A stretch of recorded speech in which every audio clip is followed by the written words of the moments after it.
What's up guys, it's Wasabi and I'm back with another review. This video is not sponsored, these are my thoughts, personal opinions and experiences with the product. Today we have the GSR2 in this large size. Well, this is the only size available and it goes for a price of $34.99, which I must say is a rather good price for an esports mousepad. Now a quick look at the packaging because that's what you pay for too. Well, there's really not much to it, but this is what it looks like just so you got a better idea of what to expect when you get this mousepad. It comes rolled up in this box, and personally I'm not a fan of pads being packaged this way because the pad did take some time to lay completely flat on my desk. But it really is much cheaper for companies to ship it this way to cut down on costs if you consider dimensional weight. The GSR2 adopts a straightforward design approach with no graphics or color themes, just a plain black design with Zowie's logo stitched to the top left corner. This mousepad is only available in an L size, which measures 470 by 390mm in size.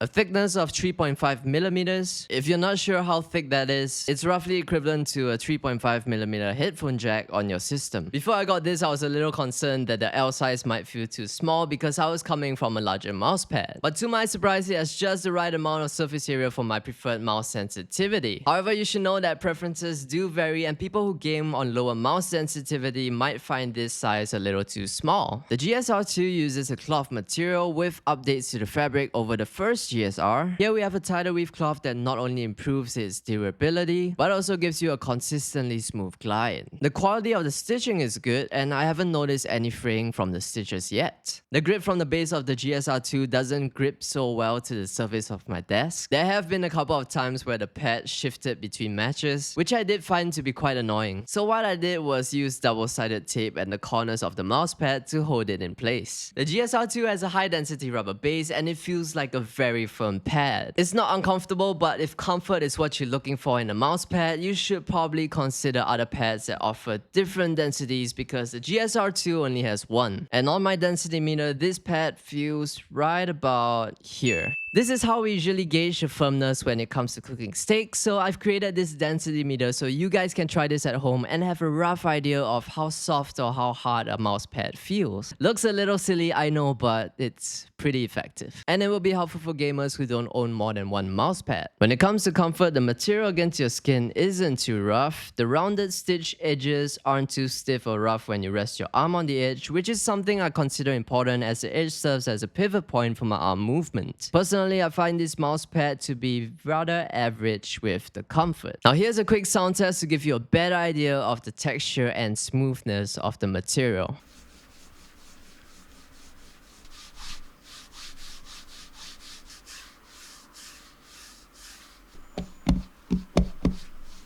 One of the things I love about this mousepad is how well it handles humidity. I live in a tropical climate and humidity levels here are on average 84% and sometimes even more than 90%. And if you didn't know, besides dust and dirt, humidity change is a factor which affects how your mouse feels. But with this GSR2, it's been feeling very consistent for me. The GSR2 is a control pad. High static and dynamic friction, smooth glides on the surface with great stopping power. But here's the thing, with all that control and stopping power, it does feel a little bit on slower side. Don't get me wrong, it's not to say that it feels muddy. Glides are very smooth, but the amount of static and dynamic friction took me some time to get used to. But once you get a hang of it, it's very good for precise micro adjustments, and it does help keep jittery movement under control. So I tested a couple of mice on the GSR2 and there hasn't been any inconsistencies with the tracking. Not on Port 3395's Logitech's Hero 2 sensor, Razer's Focus Pro 30K and 35K optical sensors, and Acer's ROG's latest Aimpoint Pro 42000 dpi optical sensor. All these sensors performed well on the GSR2. It's worth noting that the GSR2 may take some time to break in due to the tight weave surface and high density rubber base. The break-in period for me was about a week and a half with consistent use. Whether or not this mousepad is suitable for you really depends on the games that you play. If you prioritize controlled feel for precise micro adjustments, performance over speed, the GSR2 is worth considering. On the other hand, if you prefer a mousepad with more speed for games that require fast tracking, you may want to explore other options. Personally, this is a mousepad I enjoy using more for Valorant than Overwatch 2. So it really depends on what you play and the skates that you have on your mouse, because using this pad, for example with the Zowie U2, which has what you would best describe as control skates, felt way too slow for me. The Zowie U2 is a mouse I very much preferred using on this new GSR SE, and I'll do up a review of this and my Artisan sometime soon. Anyway, thanks for watching. If you enjoyed the video or found it helpful in any way, please leave a like and subscribe to support the channel, and I guess I'll see you in the next one.